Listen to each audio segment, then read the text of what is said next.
When I was in my early 20s and online dating was just starting, I made a profile and said I was just not going to be into two things, smokers and people with kids. Just that.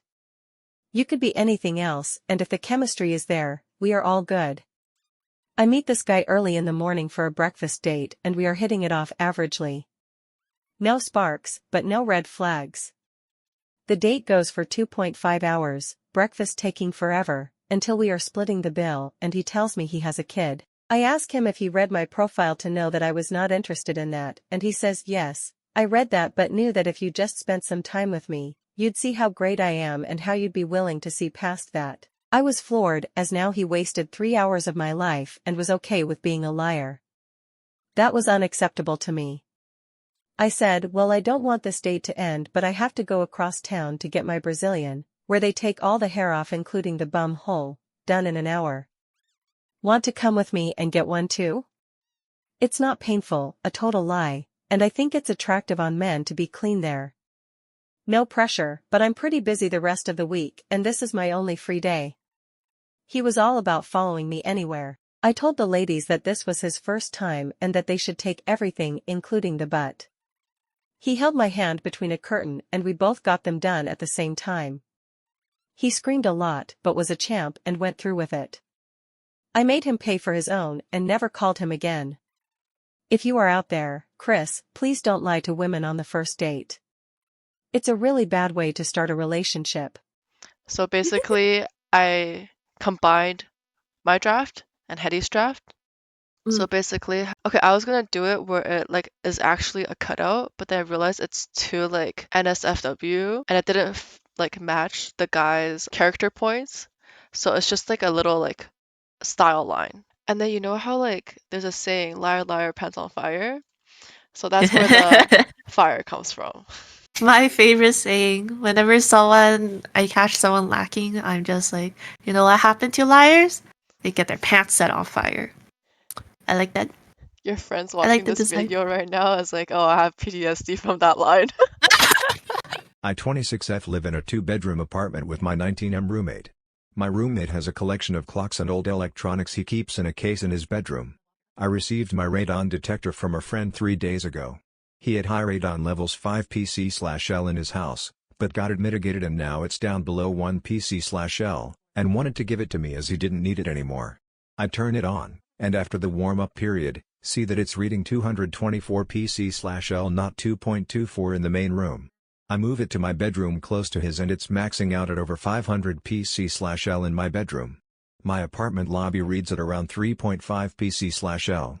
I did some research and the radium clocks do emit radon, but not nearly enough to cause that big of a spike in radon levels. Question him when he gets back from work, and he panics a bit, and tells me that he is around 13.5 millicuries of radium. He shows me the cabinet, and there's a vial of radium paint, a lot of shavings in glass jars, lots and lots of clocks and gauges, what he calls Soviet radium scales, old US Army radium discs, and other items with radium. It's obvious how the apartment was contaminated, and I worry the radon is leaching into the rest of the apartments. He's been here and had his collection for over a year.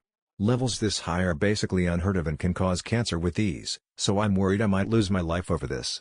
Obviously this isn't my landlord's fault, it's the roommate, so what do I even do here? Does something like this break the lease and get my roommate and all his radium kicked out? Can I sue him if I get lung cancer out of this?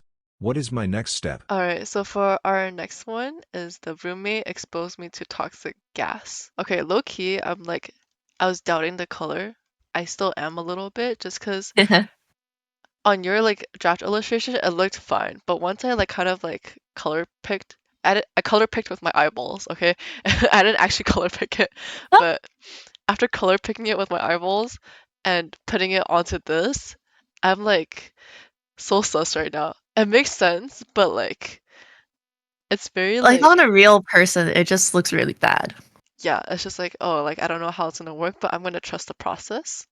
Mm. Um, but yeah, this lab coat is just like it's like a coat with like a hood.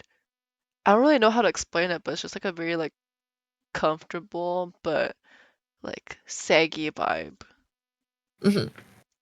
But yeah, there's just like pockets, uneven trench coat rope thing, very loose top, and then very tight pants. Like, it's really hard for me to explain, but I think it will make sense once everything is on the board, like on the vision board. Last night, my wife's boss from her brand new job invited us over for dinner. On the drive over, my wife reiterated many times to me just how important it was to make a good impression. I scoffed and arrogantly informed my silly wife that I always make good impressions. My wife's boss is a single lady in her 50s, so it was just the three of us. We chit-chat over drinks and salads, and seemed to really be hitting it off. She laughed at my well-timed, perfectly appropriate jokes, and my wife seemed pleased. Soon she brought out the main course, a nice big juicy steak for each of us. As I began to cut into my steak, I was discouraged to discover how undercooked the steak was. Now, I've had my fair share of rare steak. I prefer medium, but I can handle rare.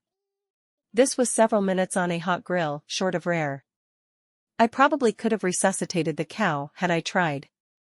Instead, I sat there fidgeting with my knife and fork, worrying about how I was going to get away with not eating the steak. Claim veganism? No, I'd already feigned great enthusiasm upon seeing the steak. Just then, our hostess excused herself to the kitchen to take care of some dessert preparations.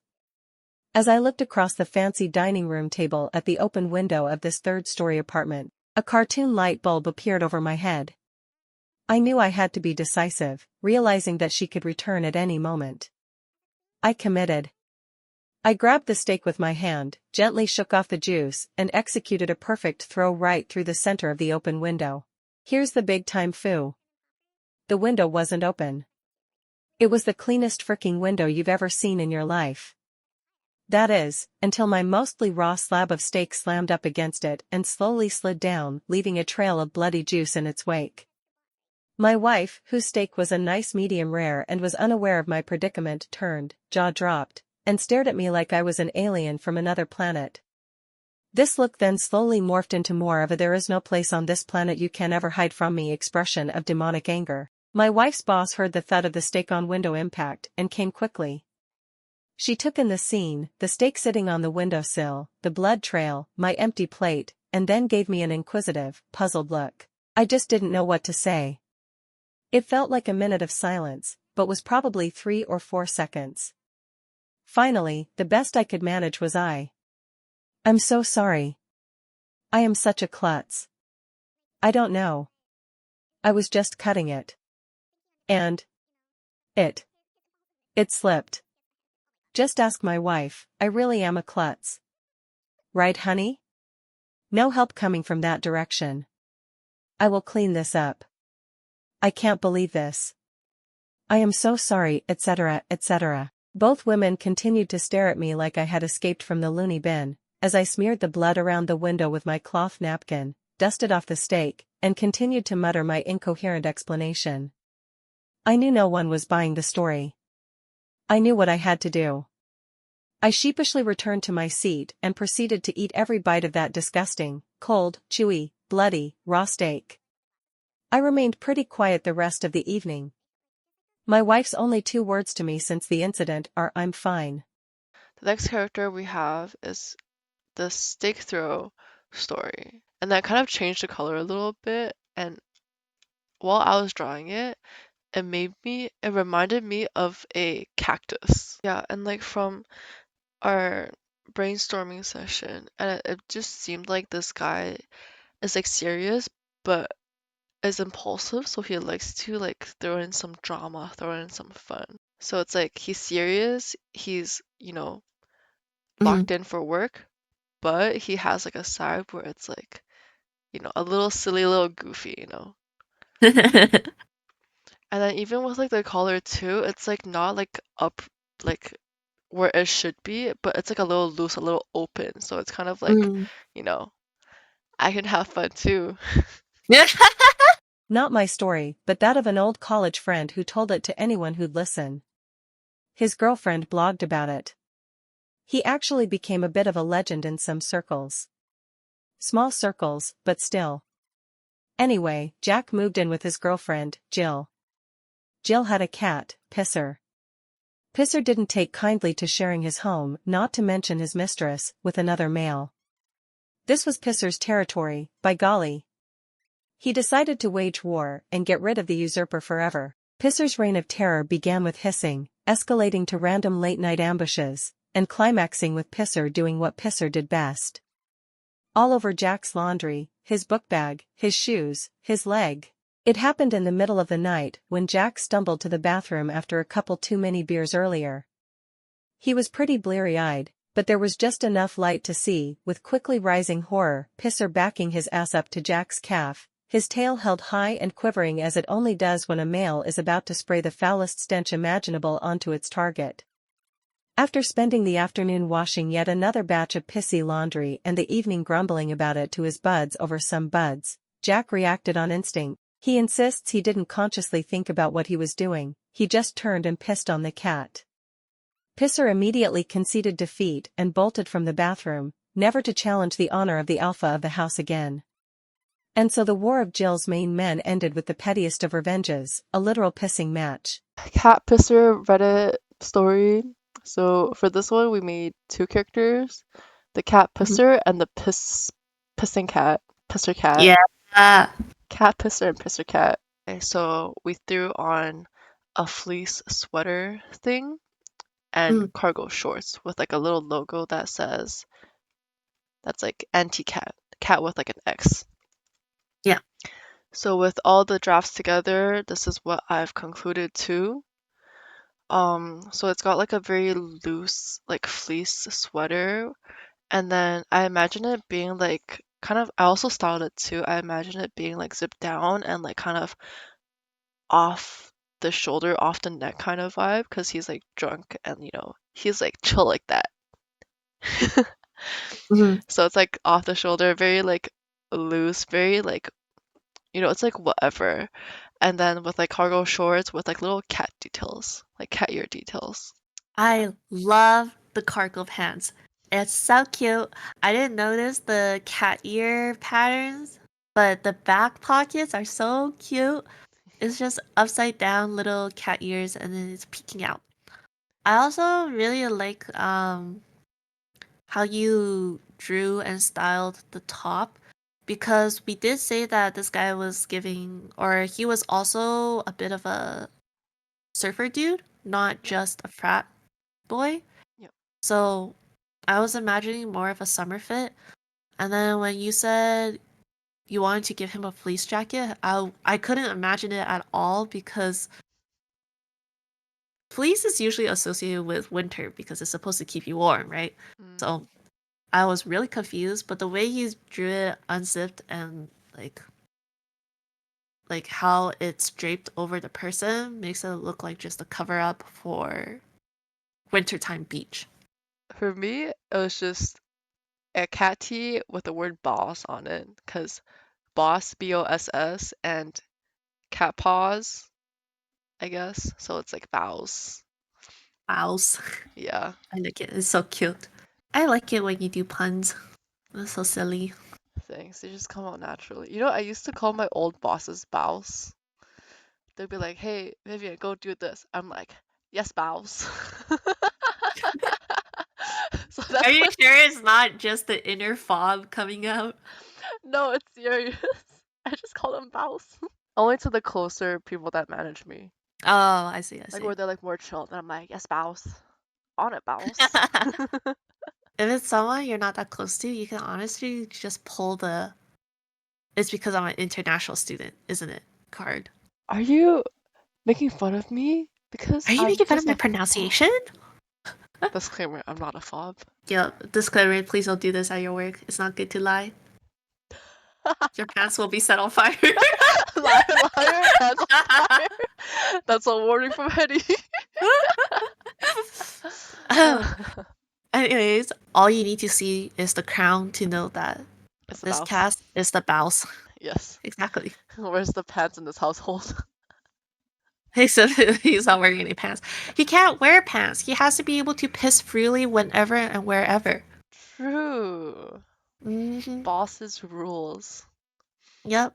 And you can see he's pissing on Cat Pisser's foot right now. This could low-key be a comic at this point. It could be. It has a whole protagonist versus antagonist little plot line going on.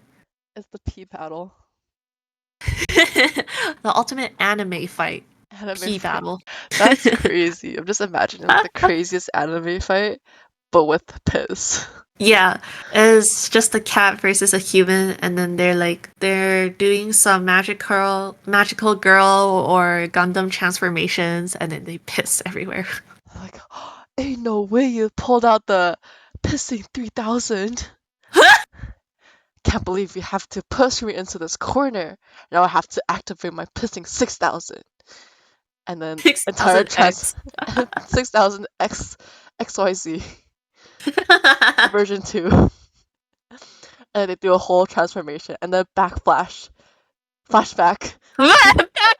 This is the second time you said this. Flashback to when they were younger and their whole entire character development, and then fast forward into a moment now. They're like, my whole life has come to this moment. This is my chance to prove to everyone that I have grown as a human or as a cat. Revenge or Oh my whatever. God. Yo, next YouTube video collab? Huh? Okay.